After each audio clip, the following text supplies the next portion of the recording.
Hello everyone, I welcome you all in your accountancy class. In our last video, we have completed our chapter which was issue of debentures. So now in that particular book कि आपका जो second book था उसके दोनों ही chapters हमारे complete हो चुके हैं, issue of shares and issue of debentures. Redemption of debentures आपके सिलेबस में नहीं है। तो अब लास्ट हमारे दो चैप्टर्स जो हैं हमारी थर्ड बुक के, first one is financial statement of companies. इस चैप्टर को हमें डिस्कस करना है। आपकी थर्ड बुक का फर्स्ट चैप्टर है ये, फाइनेंशियल स्टेटमेंट ऑफ कंपनीज। तो इस चैप्टर को हम शुरू करेंगे आज। अब बेसिकली इस चैप्टर में सबसे इंपॉर्टेंट है क्या, मतलब इस चैप्टर में हमें सबसे ज़्यादा क्या चीज़ पर ध्यान देना होगा, तो वो है कंपनी की एक फुल फ्लेज बैलेंस शीट। कि इस पूरे चैप्टर में जो चीज़ आप पढ़ने वाले हो वो है कि बैलेंस शीट की हर एक आइटम का पूरे डिटेल में नॉलेज। तो सबसे पहली बात कि कंपनीज एक्ट 2013 का शेड्यूल 3 है जो वो डिफाइन करता है कि आपको कंपनी की बैलेंस शीट को कैसे बनाना है। शेड्यूल 3 कंपनीज एक्ट का डिफाइन करता है कि हमें बैलेंस शीट को कैसे बनाना है। अभी तक जो आप बैलेंस शीट बनाते आए वो आप हॉरिजेंटल नेचर की बनाई है, आपने हॉरिजेंटल फॉर्म में बनाई।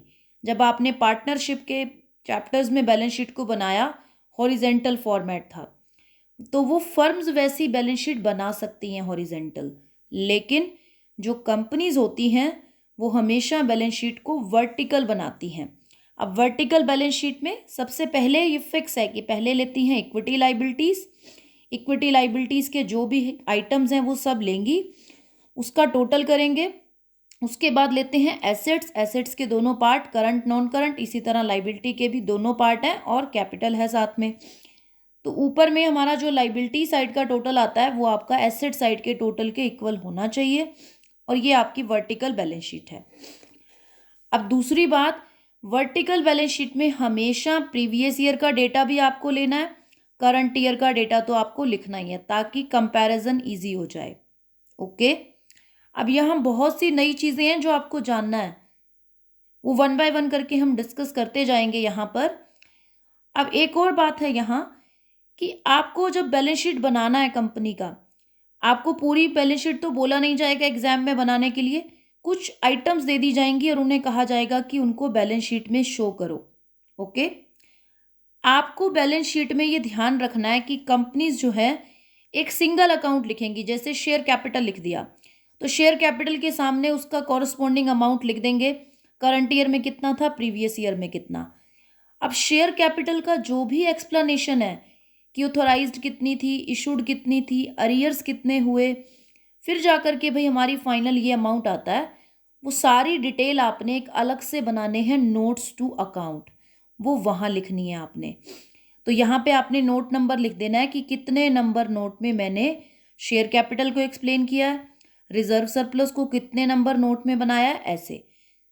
तो बैलेंस शीट में एक सिंगल शेयर कैपिटल वर्ड से ही बस उसका अमाउंट लिख दो, एक्सप्लेनेशन उसकी नोट्स टू अकाउंट में। और नोट्स टू अकाउंट मैंडेटरी हैं, बनाने हैं आपको, ये ध्यान में रखना है आपको। ओके, अब वन बाय वन करके हम इसकी सारी की सारी आइटम्स को डिस्कस करेंगे डिटेल में, क्योंकि यही सबसे मेन बात है यहाँ पर, जिसके ऊपर जो है आपको समझना होगा, तभी आप आइटम्स को देख पाओगे कि कौन सी आइटम को कैसे शो करना है। अब यहाँ कुछ एक इम्पोर्टेंट चीज़ें जो हमने पहले अब तक की हैं, एक तो हॉरिजेंटल बैलेंस शीट नहीं बनेगा। दूसरी बात एक कि आपने एसेट साइड में अभी तक अगर कभी आपको प्रॉफिट लॉस अकाउंट का नेगेटिव बैलेंस दिया होता था, लॉस गिवन होता था, तो आप उसको बैलेंस शीट में एसेट साइड में शो कर देते थे। प्रॉफिट होता था तो आप लाइबिलिटी साइड पे लिखते थे प्रॉफिट लॉस अकाउंट, लॉस होता था तो एसेट साइड पे लिख देते थे प्रॉफिट एंड लॉस अकाउंट। करते आए हम अब तक बैलेंस शीट में ये काम। लेकिन अभी इस अकॉर्डिंग अगर आप बैलेंस शीट बनाते हो शेड्यूल 3 के अकॉर्डिंग वर्टिकल बैलेंस शीट, तो आपको अगर आपको प्रॉफिट गिवन है तो इसका मतलब पॉजिटिव आइटम है, रिजर्व एंड सरप्लस में लिखा जाएगा। अगर आप स्पेसिफिकली कहो तो सरप्लस है, लेकिन इसका कॉमन नाम है रिजर्व एंड सरप्लस, यहाँ लिखा जाएगा प्लस की आइटम। अगर नेगेटिव है मतलब आपका लॉस है, तो उसको एसेट साइड पे शो नहीं करना आपने, कहीं एसेट साइड में आप उसको शो कर दो, नहीं। इस बैलेंस शीट में बस आपने अगर लॉस है तो रिजर्व सरप्लस में नेगेटिव आइटम के रूप में ब्रैकेट लगा के उस अमाउंट को शो कर देना है। तो यानी प्रॉफिट हो तो पॉजिटिव आइटम, लॉस है तो भी रिजर्व सरप्लस में ब्रैकेट लगा के नेगेटिव आइटम के रूप में शो कर देंगे। ये आपको ध्यान में रखना है। अब यहाँ जो हमने ये डिस्ट्रीब्यूशन किया होगा इसका, वो करंट लाइबिलिटी और नॉन करंट लाइबिलिटी के अकॉर्डिंग हम करेंगे, तो उसके रिगार्डिंग भी हम बात करेंगे। वैसे तो यू नो दैट कि करंट लाइबिलिटीज क्या होती हैं और नॉन करंट क्या होती हैं। तो अब हम वन बाय वन करके हमारी आइटम्स को लेते हैं सीरियल वाइज। सबसे पहला हेड जो मैंने लिखा वो लिखा इक्विटी एंड लाइबिलिटी। तो अब क्या कहता है ये हेड? इक्विटी का मतलब कि जो भी मैंने शेयर कैपिटल इक्विटी शेयर्स के थ्रू अरेंज की है, और लाइबिलिटीज उसके अलावा जो हैं। अब आगे इसके सब हेड्स हैं शेयर होल्डर फंड्स। तो शेयर होल्डर फंड्स अपने आप में क्या इंक्लूड करता है वो हम पहले बात करते हैं। तो शेयर होल्डर फंड्स में मेनली आपके पास 3 आइटम्स होती हैं। One is share capital. अब शेयर कैपिटल में प्रेफरेंस शेयर कैपिटल भी होगी, इक्विटी शेयर कैपिटल भी होगी आपकी। अब इस शेयर कैपिटल का सिंगल अमाउंट आपने बैलेंस शीट में शो कर देना है, और इस शेयर कैपिटल की जो डिटेल होगी, जो कि हम इशू ऑफ शेयर्स के चैप्टर में ऑलरेडी कर चुके हैं कि ऑथोराइज कैपिटल क्या होती है, जितने के लिए कंपनी ने खुद को रजिस्टर किया है। नेक्स्ट उसके बाद इशूड कैपिटल, जितना कंपनी ने पब्लिक को ऑफर किया है। फिर जितना पब्लिक ने एप्लीकेशन लगाई वो है सब्सक्राइब्ड कैपिटल। अगर फुल पे कर दिया तो subscribed and fully paid up है। ये सारी नोट्स टू अकाउंट की बात है कि नोट्स टू अकाउंट में शेयर कैपिटल को आगे एक्सप्लेन करना। Then subscribe but not fully paid up, यानी जिनके ऊपर अरियर्स हो जाते हैं, और अगर कोई 4 फीचर का अमाउंट है तो उसको सब्सक्राइब कैपिटल में ऐड करोगे। तो ये शेयर कैपिटल का एक्सप्लेनेशन है जो कि नोट्स टू अकाउंट में आपने शो करना है। नेक्स्ट है रिजर्व एंड सरप्लस। अब आपके पास तो रिजर्व एंड सरप्लस में आपके पास रिजर्व वो हैं जो आपने इन फ्यूचर के लिए कोई भी रिजर्व क्रिएट किया है कि हमारे बिजनेस की पोजीशन स्ट्रेंथन रहे। तो वो रिजर्व आपका किसी भी टाइप का हो सकता है। कैपिटल रिजर्व हो सकता है, यानी कोई कैपिटल प्रॉफिट हो रहे हैं, एसेट को बेचने पर प्रॉफिट हुआ, शेयर्स को रिडीम करने जो है, शेयर्स को जो है आपने फॉरफिट किया, उससे आपको कुछ अमाउंट का बेनिफिट हो गया, या आपने बनाया है कैपिटल रिडम्पशन रिजर्व। अब देखो 2-3 रिजर्व हैं जो कि आपने नेम नहीं सुने होंगे रिजर्व्स में। One is capital redemption reserve, second one is debenture redemption reserve. तो कैपिटल रिडम्पशन रिजर्व होता है कि जब आपको शेयर्स को जो है पे ऑफ करना होता है, तो उसके लिए जो आप एक अलग से रिजर्व क्रिएट करते हो ताकि आपकी फाइनेंशियल पोजीशन अफेक्ट ना हो, that is called capital redemption reserve. कि मैंने प्रेफरेंस शेयर होल्डर्स को उनका पेमेंट करना है तो उसके लिए जो मैंने रिजर्व बनाया। डिबेंचर रिडम्पशन रिजर्व, डिबेंचर्स को रिडीम करने के लिए जो अलग से रिजर्व क्रिएट किया जाता है, that is called debenture redemption reserve, in short DRR, और इसे कहा जाता है CRR। ओके। और सरप्लस में आपके पास रहेगा या तो प्रॉफिट आपके ईयर का या फिर लॉस। नेक्स्ट आइटम है money received against share warrants. अब देखिए, एक तो होता है कि सिंपली मेरे पास शेयर कैपिटल मैंने अरेंज कर ली। दूसरा आपके पास तरीका होता है कि अभी वो शेयर कैपिटल बनी नहीं है, अभी एक वारंट है, यानी एक डॉक्यूमेंट है, उसके ऊपर अमाउंट लिखा है कि फ्यूचर डेट में सामने वाला इतने शेयर्स का हकदार होगा, तब जाकर के वो शेयर कैपिटल में ऐड होंगे। अभी उसको शेयर कैपिटल का हिस्सा ना मान के अलग से आइटम के रूप में शो कर देना है। लेकिन शेयर होल्डर फंड्स का पार्ट रहेंगे शेयर वारंट्स, बिकॉज फ्यूचर में उसको राइट मिलेगा आपके शेयर्स के ऊपर अपना राइट बताने का। अब यहां पर आपके पास कुछ एडिशनल चीजें हैं जो कि आपको जाननी है कि शेयर कैपिटल में भी अगर एक्स्ट्रा डिटेल्स हैं, जैसे किसी पर्सन ने अगर हमारी टोटल इशूड कैपिटल का मोर देन 5% शेयर्स को होल्ड किया हुआ है, तो उसकी इन्फॉर्मेशन को भी आपको जो है वो स्पेसिफाई करना है कि उसके पास कितने जो है वो शेयर्स हैं, नंबर ऑफ शेयर्स कितने बन रहे हैं उस पर्सन के, इस तरह से आपको जो है वो शो करना है। बाकी की डिटेल्स हमें मालूम है कि कॉल्स इन अरियर को हम जो है वो subscribe but not fully paid up में शो करते हैं, तो ये सब वी नो दैट। नेक्स्ट अब यहां पर आपको जो ध्यान रखना है, नेक्स्ट हमारी आइटम है share application money pending allotment. कि कई बार ऐसी एप्लीकेशन मनी हमारे पास पेंडिंग होती है, एप्लीकेशन मनी आ जाती है, उसके ऊपर अलॉटमेंट पेंडिंग होती है। तो ये वो कैपिटल है जो आपने सामने वाले से आपने लेना है पैसा अभी। तो यहां पर आपके पास, तो ये जो आपके पास अलॉटमेंट मनी होगी, इसको आपने जो है वो किसके पार्ट के रूप में दिखाना है कि यहाँ पे हमारे पास कि ये आपका पार्ट है जो आपको इन फ्यूचर रिसीव होगा। अगर ये आपका कुछ एक्स्ट्रा ऐसी एप्लीकेशन मनी है जिसको वापस करना था, उसके ऊपर कोई अलॉटमेंट पेंडिंग है आपकी, तो वो आप शो नहीं करोगे, वो अदर करंट लाइबिलिटी का पार्ट है बेसिकली। कि जो शेयर्स आपने इशू किए हैं उनके ऊपर अगर एप्लीकेशन मनी आपको रिसीव हो चुकी है लेकिन अलॉटमेंट मनी आपको जो है वो रिसीव नहीं हुई है, और वो क्यों नहीं हुई है, क्योंकि जो अलॉटमेंट मनी रिसीव होने की डेट है वो बैलेंस शीट की डेट के बाद है, यानी 31 मार्च के बाद ड्यू होगी अलॉटमेंट। तो इसीलिए आपने इसको बैलेंस शीट में एक अलग से हेड के रूप में शो कर देना है, एक सब हेड के रूप में शो कर देना है, share application money pending allotment.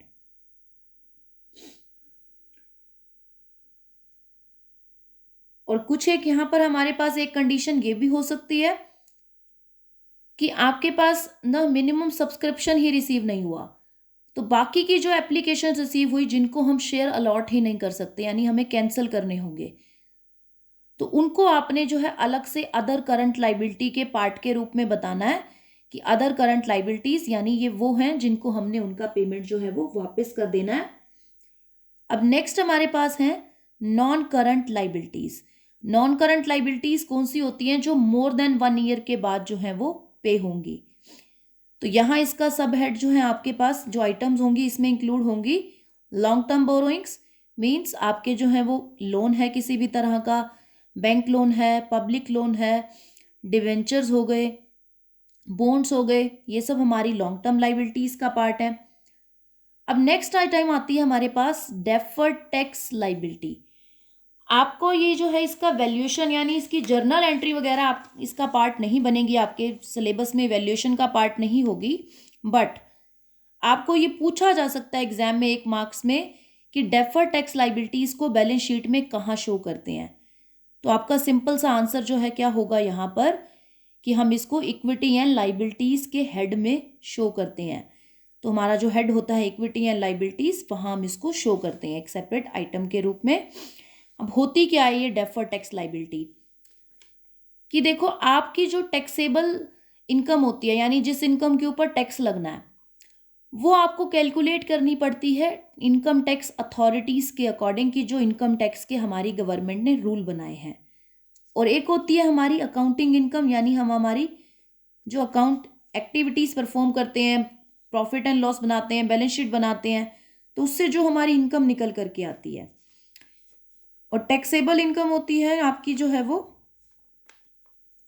वो जो हम इनकम टैक्स अथॉरिटीज के अकॉर्डिंग निकालते हैं।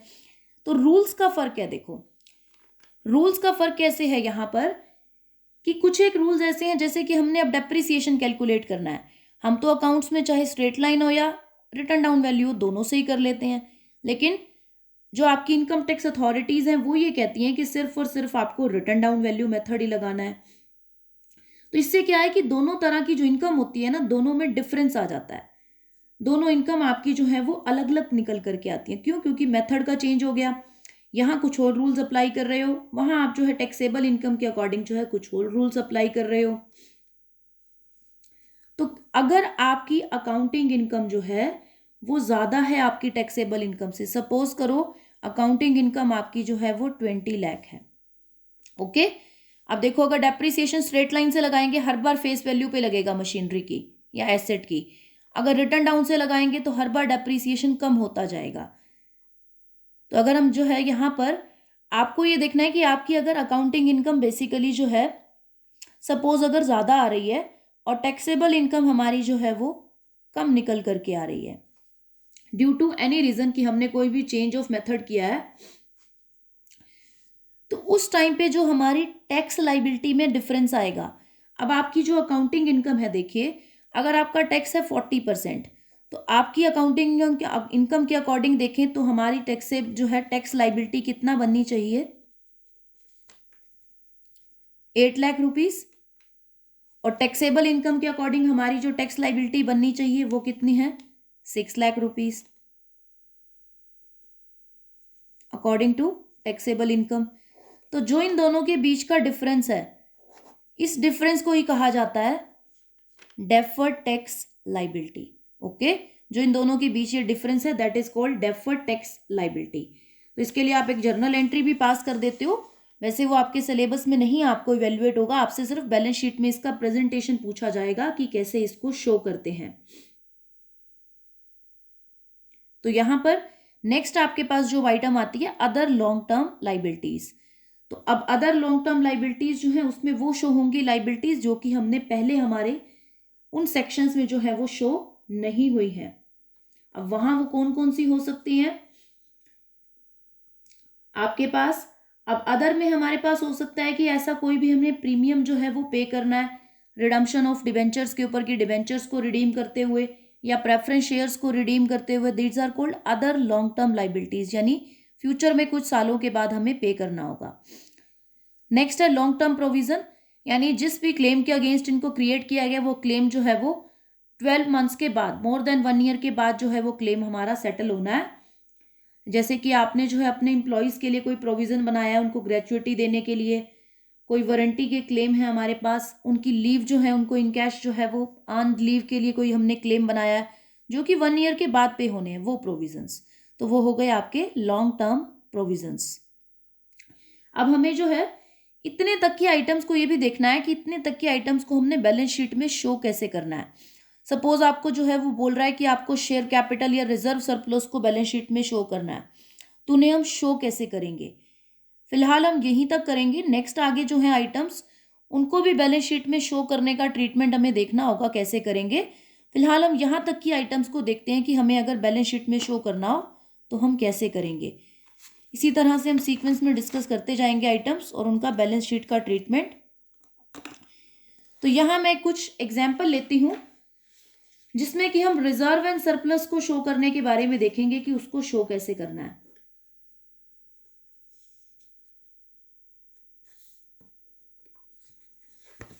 देखिए फॉर एग्जाम्पल ये है हमारे पास कि Kotak limited has the following balances on 1 अप्रैल 2016, कि उनके statement of profit and loss account में 2 लाख रुपीस थे, यानी नेगेटिव बैलेंस था। डिबेंचर रिडम्पशन रिजर्व में 6 लाख, कैपिटल रिजर्व में 5 लाख। उन्होंने करंट ईयर में 10 लाख का प्रॉफिट अर्न किया और डिसाइड किया कि 2 लाख रुपीस तो वो डिबेंचर रिडम्पशन में जो है वो ट्रांसफर कर देंगे और 3 लाख रुपीस जनरल रिजर्व में। और director proposed a final dividend of 1,20,000। तो ये सब चीज़ें जो हैं वो क्या हैं कि प्रॉफिट में से करना है आपको, यानी प्रॉफिट में से करना है तो एप्रोप्रिएशन ऑफ प्रॉफिट है। और कंपनी जो आपका एक्ट है वो कहता है कि एप्रोप्रिएशन अकाउंट आपको जो है वो नहीं बनाना, आप ये सारा ट्रीटमेंट नोट्स टू अकाउंट में कीजिए। बैलेंस शीट में एक सिंगल आइटम शो करो कि प्रॉफिट कितना रह जाएगा ये सब ट्रीटमेंट देने के बाद। तो अब आपको नोट्स टू अकाउंट में सब कुछ जो है वो डिटेल में दिखाना होगा। तो आप पहले बनाएंगे एक्सट्रैक्ट ऑफ बैलेंस शीट, और यहाँ जो बैलेंस शीट आपकी बनती है यहाँ पर इसमें आपको फिक्स है कि एज एट ही लिखना होता है, ओन शब्द का यूज नहीं करोगे। 31 मार्च और 2017 प्रीवियस ईयर भी बना दोगे, current year, notes to account means आपका जो है वो नोट्स टू अकाउंट का मतलब यहाँ नोट नंबर बनाओगे, current year 2017, previous year 2016। Head अपना जो है वो लिख दो इक्विटी एंड लाइबिलिटीज हेड है हमारा। तो शेयर होल्डर फंड्स हमारा जो है वो सब हेड है, और इसमें जो आइटम शो होगी वो आइटम होगी रिजर्व एंड सरप्लस। तो आपको जो है वो बता रखा है कि प्रीवियस ईयर में आपके पास उन्होंने क्या बोला कि 2 लाख रुपीस का तो लॉस था, और कैपिटल रिडम्पशन में आपके पास जो है वो 6 लाख और जो है कैपिटल रिजर्व में 5 लाख रुपीस थे। तो आपके पास देखो पॉजिटिव में 11 है और नेगेटिव का है आपके पास 9 लाख। तो आपका यानी प्रीवियस ईयर में जो आप लमसम में शो करोगे वो कितना प्रॉफिट है, 9 लाख का। देखो क्लैरिटी कि आपके पास debenture redemption, reserve and surplus को जॉइंटली शो करना होता है, बैलेंस शीट में जॉइंट शो करना है, नोट्स टू अकाउंट में क्लैरिटी से दिखाना है कि किस में क्या था। 6 लाख ये थे, कैपिटल रिजर्व में 5 थे, टोटल रिजर्व हो गए 11 लाख के। 2 लाख का प्रॉफिट जो है वो मैंने यहाँ पर इनमें से माइनस किया, तो रिजर्व सरप्लस के सेक्शन में मैंने जो शो करना है वो कितना शो कर दूंगी मैं, 9 लाख रुपीस। अब करंट ईयर का जो है ना वो मुझे डिटेल देखनी पड़ेगी कि मैं जो है वो कैसे फाइंड करूंगी। एक ये हो गया, और दूसरा जो हमने एक प्रोविजन बनाया है कि फाइनल डिविडेंड जो हमें डिक्लेयर करना है वो 1,20,000 का है, तो वो हमारा जो है वो हो गया कि ठीक नेक्स्ट जो है हमने अभी पे करना है उसको, इसी साल में फाइनल हमारा डिविडेंड डिक्लेयर होना है। तो वो आपका क्या है, शॉर्ट टर्म प्रोविजन का पार्ट बनेगा। करंट लाइबिलिटी में जो आपको इसी साल पेमेंट करनी है वो डिविडेंड की है, वो तो लिख ही दो। रिजर्व सरप्लस को भी हम जो है वो फिल करेंगे, उसके लिए हम बना लेते हैं नोट्स टू अकाउंट। अब नोट्स टू अकाउंट में जो है ना हमें वो जो है शो करना है कि हम जो है कैसे कैसे हमारे रिजर्व सरप्लस को शो करेंगे। तो पहले तो आपके पास कैपिटल रिजर्व में जो भी अमाउंट है वो लिख दो। यहाँ आपने खोलना है हर चीज को, वहां नहीं शो किया ना फिर रिजर्व क्या थे और सरप्लस क्या थे, सीधी अमाउंट ही शो कर दी आपने 9 लाख रुपीस की। यहाँ पूरा ओपन करके लिखना है कि डिटेल आइटम्स की। तो कैपिटल रिजर्व में आपके पास कितनी अमाउंट थी, 5 लाख की थी, वो लिख दीजिए। फिर हमारे पास डिबेंचर रिडम्पशन रिजर्व में ओपनिंग बैलेंस यानी ईयर की शुरुआत में कितना था, 6 लाख रुपीस। अभी अभी उसने कहा है कि आप अपने प्रॉफिट में से ट्रांसफर कर दो, तो ट्रांसफर करने के बाद आपको उसने बोला 2 लाख ट्रांसफर कर दो। तो अब आपके पास 8 लाख रुपीस हो जाएंगे डीआरआर में। यहां से ये अमाउंट बताएगा आपको अभी अभी ट्रीटमेंट होने के बाद कि आपके करंट ईयर के रिजर्व सरप्लस में कितना इकट्ठे में आप शो करो। कैपिटल रिजर्व में 5 हैं, डीआरआर में आपके जो है वो 8 हो चुके हैं, 2 लाख रुपीस उसने ट्रांसफर का बोला। जनरल रिजर्व में उसने बोला कि जो है पहले कुछ भी नहीं था, अभी आप जो है वो इसमें ट्रांसफर कर दो इस साल के प्रॉफिट में से 3 लाख रुपीस। तो जनरल रिजर्व आपका जो है वो नया क्रिएट हो जाएगा 3 लाख रुपीस से। अब आपने जो है वो बारी आती है सरप्लस की। सरप्लस का जो ओपनिंग आपके पास बैलेंस था यानी statement of profit and loss आपका जो है वो बता रहा था आपको, वो ओपनिंग पिछले साल का था 2 लाख रुपीस आपका नेगेटिव बैलेंस, यही था ना। वो तो हमने पिछली बार टोटल रिजर्व सरप्लस का करके पॉजिटिव में 9 लाख शो किया, बट एग्जैक्टली हमारे नेगेटिव बैलेंस था 2 लाख का। और इस साल का जो हमारा सरप्लस हुआ है वो देखें हम कितना हुआ है। तो इस साल का सरप्लस हमें हुआ था 11 लाख का। ट्रांसफर हमने किए हैं, देखो उसमें से 3 लाख ये और ये 2 लाख, लेकिन वो अभी बाद में चार्ज करेंगे। पहले एक बार सरप्लस को सरप्लस में एक बार एडजस्टमेंट कर लो। तो अब आपके पास आ गया 8 लाख रुपीस। तो अब 8 लाख रुपीस जो है इसमें आपने जो है वो अप्रोप्रिएशंस करनी है, और ये अप्रोप्रिएशंस में क्या है, ट्रांसफर हुए हैं आपके जो अमाउंट। तो अमाउंट हमने डीआरआर में ट्रांसफर किया है 2 लाख का, माइनस करेंगे, और जनरल रिजर्व में ट्रांसफर किए हैं 3 लाख रुपीस, ये भी करेंगे, और डिविडेंड के रूप में जो है वो डिक्लेयर किया है 1,20,000, ये भी। तो ये तीनों आइटम्स 8 लाख रुपीस में से चार्ज होंगी, और फिर उसके बाद जो अमाउंट आपके पास रेस्ट ऑफ द अमाउंट बचेगा दैट विल बी 1,80,000। और ये जो 1,80,000 रुपीज़ है ना, ये एग्जैक्ट हमारा इस बार का जो है वो अमाउंट रहेगा।